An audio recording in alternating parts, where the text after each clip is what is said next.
Hi everybody, it's Mentor Julie with a new Mentor Monday post. This week coming to you from Lago di Zeo in Italy. And our subject this week is food logging or food journaling. It's one of the things that we're being asked to do now, and even though this isn't something we're going to do on an everyday long-term basis, it's a good way to gather information and just take a reality check as to what's really going in here. If you're like me, you find it to be a little bit tedious and cumbersome because writing down everything along the course of your day can interrupt the flow of things that you're used to. But it's a really good way to slow down and think about what you're actually eating and making sure that you are keeping track, because there's so many things, tastes while you're cooking, things you grab along the way, someone offers you a bite of something, a lot of these things that we don't even think about that could really stand in the way of our progress. But when I was working, one of the things I found that really worked well for me was, instead of taking the time along the way every day to stop and write down everything that I ate, I planned my food for the next day the night before.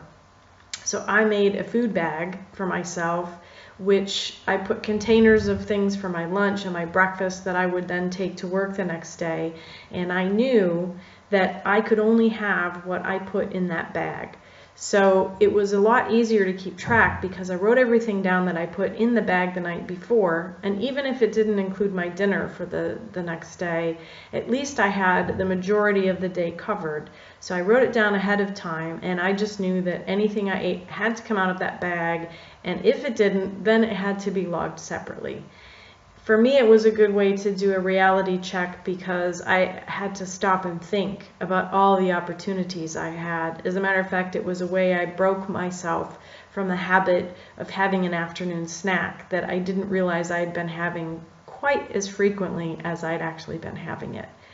So that worked really well for me. The other thing you can find is a lot of different apps at the App Store, whether you're an Android user or an iPhone user. There are loads of different apps that you can track your food. Again, some of these I find to be a little bit tedious.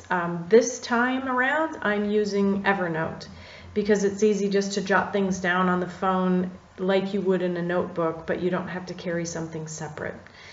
Although there is something to be said for that act of taking pen to paper.